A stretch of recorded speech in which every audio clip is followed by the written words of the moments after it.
សង្សារខ្ញុំនាងស្អាតជាងសង្សារគេសង្សារគេចិត្តស្មោះជាងសង្សារខ្ញុំបងឃើញច្បាំងអូនឲ្យភ្នែកគេ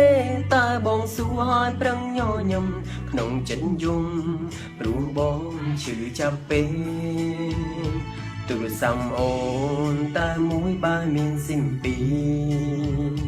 នៅក្បែរបង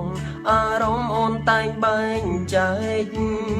ពេលដែលបងតាមអូនតន់ភ្លាមស្រីក្លាហានហ៊ានសុំបងបែកទឹកភ្នែកបងក៏ព្រមឲ្យអូនទៅសុំស្រឡាញ់ខ្លួនឯងម្ដងហើ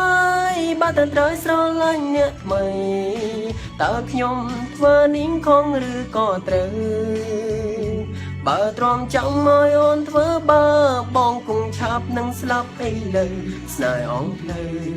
នៅស្មងក៏គ្មានន័យដែរសង្សារខ្ញុំនាងស្អាតតែរូបឯកំណត់ស្រីនៅរៀងរាក់ស្រឡាញ់នាងណាក៏នាងឆាំប្រែបងយំជាថ្ងៃចុងក្រោយហើយយំអាណិតមនុស្សដែលអូនស្នេហ៍សំណាងបងដែរដែលបានរួចផុតពីអូន